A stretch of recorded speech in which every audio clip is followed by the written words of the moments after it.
Good evening and welcome to Just the News, where we tell you everything that's going on in the country and the world in about 10 minutes time, which means we have no time to give you our opinions.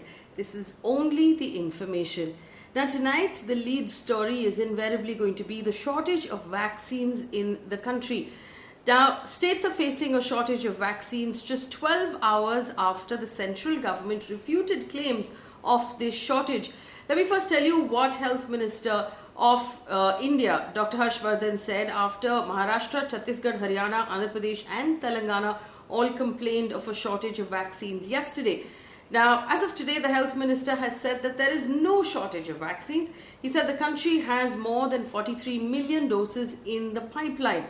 On Wednesday, after the Maharashtra government sent an SOS message about vaccines, the Union Minister for Health slammed that response and he called it deplorable attempts by state governments to distract attention from their own failures and the spread of pandemic among the people.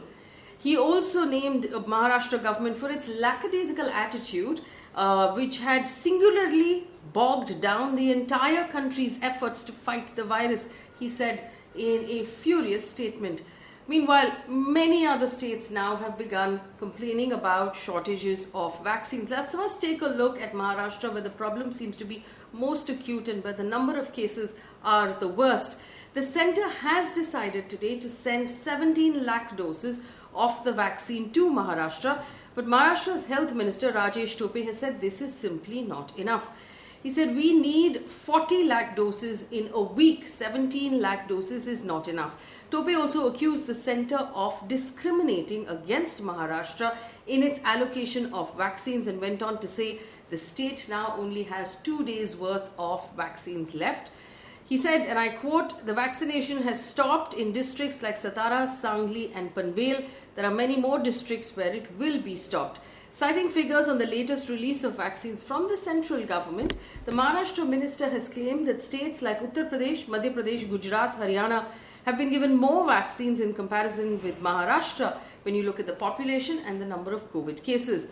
The state minister has also added that 26 vaccine centres have been shut in Mumbai due to the shortage. In Delhi, Health Minister Satyendar Jain has said they have 4 to 5 days of vaccine left. He said the vaccine drive in Delhi is going well. We've received vaccines yesterday. We have stock for 4 or 5 days. We have demanded more and we will get it. Also, in Andhra Pradesh, 2 lakh vaccines have been dispatched from Chennai to Andhra Pradesh after 2 districts in Andhra Pradesh, Nellore and West Godavari, have reportedly been running out of vaccines which are in short supply. According to the News Minute, the Andhra Pradesh Health Commissioner has said they have 3 lakh vaccines as of now. 2 lakhs have been dispatched from Chennai that will reach Andhra Pradesh by the end of today. Between April 15th and 20th, another 10 lakh doses will be sent to the state. In Chhattisgarh, the health minister has told Scroll.in that he did not want to indulge in a blame game, but he wanted to make it clear that there is in fact a shortage of vaccines in his state. Fresh stocks, however, arrived on Wednesday. He added that as of today, we've been supplied enough doses to last us 3 days. In Haryana, the state government has said that around 5 lakh doses of Covishield and 53,000 jabs of Covaxin were left. The Health Secretary of Haryana said that we inoculate 1 lakh people per day, so we have enough vaccines now for the next 4 days. Telangana Health Minister has added that they have enough stock for 3 days. He said the state can vaccinate 1 lakh people a day, but it's actually brought that number down to 60,000 to 70,000 because there's a shortage of supply. The Odisha government has said that it was forced to shut down 700 of its vaccination centres because of a scarcity of the COVID vaccine. The state has added it has supply left for only 2 more days. Remember, the Indian government has said that there is no shortage as of now. Let's take a look at the numbers. India recorded its highest day spike of COVID cases ever at 1,26,789 cases. 685 people have died in the last 24 hours. Again, it can be argued that many of these deaths could have been avoided if they had access to the vaccination. Lockdowns being announced now across many states. I'll give you a quick wrap, but you should really, if you want specific details, go into the source articles in the description of this video for details about your state. Madhya Pradesh has announced a lockdown between 6 p.m. tomorrow and 6 a.m. on Monday in all urban areas of the state. The Chief Minister said appropriate action will be taken in cities where cases are rising. Noida and Ghaziabad administrations have announced a night curfew between 10 p.m. and 5 a.m. every day until the 17th of April. Essential goods and services are exempted. Tamil Nadu government has announced COVID guidelines that will come into effect on Saturday this week. Religious gatherings and festivals have been banned. Shops, malls allowed to function at 50% capacity till 11 p.m. 50% occupancy at restaurants, clubs and multiplexes. Only 100 people allowed in funerals and in weddings, and 50 people at funerals. Interestingly, this was brought in after election campaigning was over. Also, AstraZeneca has sent a legal notice to the Serum Institute of India over delays in vaccine supply overseas. Now, the Serum Institute of India that makes Covishield, the CEO Adar Poonawalla has been giving interviews to various news channels. He has said he's been served a notice by AstraZeneca who over vaccine delays. According to the Business Standard, Adar Poonawalla has been quoted saying that they did in fact get a legal notice and the Indian government is aware of that notice. He said he cannot comment on the notice right now, but they're examining all avenues to amicably manage and resolve legal disputes over contractual obligations that the Serum Institute is not able to fulfill because it is prioritizing supplies for India right now. Everyone has been very understanding so far. The government is evaluating what it can do to resolve the issue. Remember, Serum Institute of India also said that it needs a boost in funding right now in order to be able to increase the vaccines that it is manufacturing. Speaking with NDTV, Poonawalla said that the production capacity of the vaccine is very stressed, to put it frankly.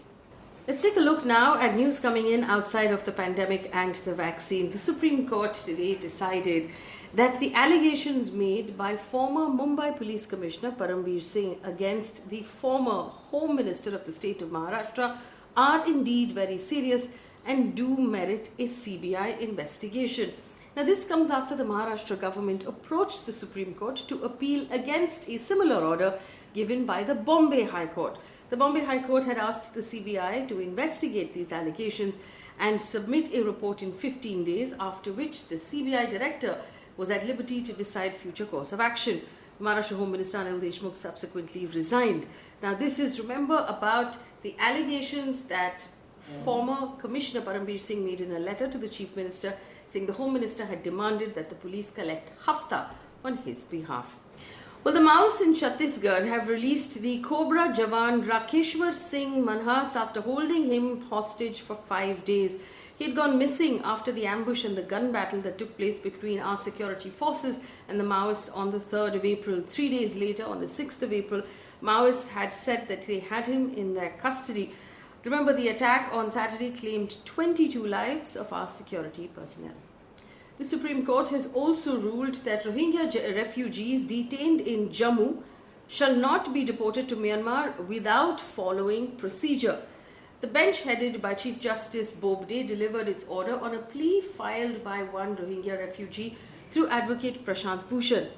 The Supreme Court order, though, means that the refugees can in fact be deported now, rejecting a clause in the plea which had sought the stalling of the deportation process, providing refugee cards to the Rohingyas. Earlier this month, the United Nations High Commissioner for Refugees criticized India's move to deport a 14-year-old Rohingya girl back to Myanmar. Last month, the Jammu and Kashmir administration had set up holding centers under the Foreigners Act at the Hiranagar sub-jail in Katwa and rounded up 168 Rohingya refugees, including women and children from Jammu, and placed them there. Let's also take a look at news coming in from around the world right now. New Zealand has temporarily suspended entry of all travellers from India, including its own citizens, from the 11th of April until the 28th of April. This comes after New Zealand reported 23 new cases of COVID at its border, out of which 17 were from India. New Zealand Prime Minister Jacinda Ardern has said the pre-departure testing requirements reduced the number of positive cases coming from other countries, but had not been the case with India. Also, following reports of rare blood clots and concerns about those blood clots from the Oxford AstraZeneca vaccine, The UK drugs regulator has said people under the age of 30 in UK should be offered an alternative vaccine to this one. Recommendations come after the Medicines and Healthcare Products Regulatory Agency found out that out of 20 million doses, there were about 79 cases of blood clots and 19 deaths altogether. This indicated that nearly 2/3 of the cases of rare blood clots were seen in women and people between the ages of 18 and 79, 3 of them under the age of 30. Quick look at the world of science and technology. Elon Musk's SpaceX Falcon 9 rocket launched a new batch of 60 Starlink internet satellites into orbit. 300 Starlink satellites have already been launched since the 4th of March. SpaceX has said it aims to launch a total of 1,500 Starlink satellites this year as the company continues to build its fleet of broadband relay satellite stations. In total, SpaceX has now put a total of 1,443 satellites in its Starlink constellation. Taking a look now at the world of sports, all eyes are now on the IPL. 4 IPL players have tested positive for COVID. Daniel Sams of the Royal Challengers Bangalore being the most recent one.